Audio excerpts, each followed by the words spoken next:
Okay, so this is my video tutorial on monopoly. So starting off with how to draw a monopoly diagram for microeconomics. This diagram will be a monopoly that is making economic profits. What I like to do first is draw my demand curve, which is drawn like this.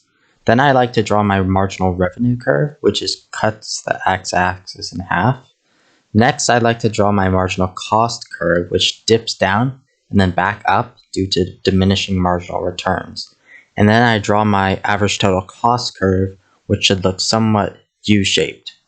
To find profit maximizing quantity and price, the monopoly should produce where MC equals MR, which is shown in the image. To find the price, make a line where Q1 is, and then drive up to the demand curve, and this is where your price should be. It is important to note that minimum ATC equals MC. To see the actual profits, that will be the area above ATC and below price times the quantity. So this is the total revenue because this is price times quantity. This is total costs because it's under the ATC curve or under the ATC. And this will be your economic profits. So next we have a monopoly that's making economic losses. The first three curves are the same. The ATC curve this time should be above the profit maximizing price. Profit max is still where MC equals MR. Drive it up to the demand curve, and that will be your price. But if we keep going to see the ATC curve, where ATC is at Q1, that'll be your ATC. The area, this will be your profit maximizing price and quantity. Min ATC equals MC. And the area of economic losses will be the area between price and ATC multiplied by the quantity. Okay. Next, we'll go through economic surplus in a monopoly. In a non-price discriminating monopoly that is making profits, there's consumer surplus, producer surplus, and deadweight loss in these areas. The producer surplus is the area bounded by Q1 and the origin up to the price. The consumer surplus is anything above the price down to the price bounded by the demand curve in Q1. And this is also called community surplus. And this triangle over here is the deadweight loss. So I have about 5 important places where a monopoly can produce. The first one is a monopoly can produce where MC equals demand, and this is allocatively efficient because it minimizes the deadweight loss. As you can see, there is no deadweight loss triangle. There's only consumer surplus and producer surplus. The second place is where that a monopoly can produce is where price equals min ATC, and this is called productively efficient because the monopoly is making units the cheapest they can. The third spot is they can also produce where MR equals 0. This would be maximizing revenue because marginal revenue is 0, or the revenue gain from the next unit produced is 0.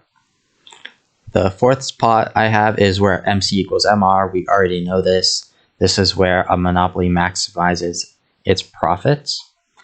And the last spot that I have is where price equals ATC. And this is where a monopoly is earning normal profits. Right there.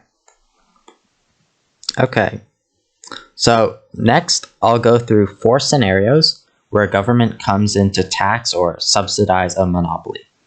The first scenario we have is a lump sum tax. And this tax only increases average total costs. So this is our starting economic profits. When we add the lump sum tax, the price and quantity will remain the same, and only ATC curve will shift up. This causes the monopoly's initial economic profits to shrink, just like this. Okay, then we got the per unit tax. In a per unit tax, the average total cost, marginal costs, and variable costs all increase. This means marginal cost increases and average total cost increases. This will end up changing price and quantity, which is shown here. Before and after. Okay, now we'll get to the subsidies. A lump sum subsidy is almost the same as a lump sum tax, except ATC moves the other way. It decreases, and MC, price, and quantity stay the same. This will increase economic profits like this. Before and after. Lastly, in a per unit subsidy, marginal costs will decrease, variable costs and average total costs will decrease, changing the price and quantity. The new economic profits are shown like this. So price decreases, quantity increases, ATC decreases. This expands the area of economic profits. The last topic that I'm going to go through is price discrimination.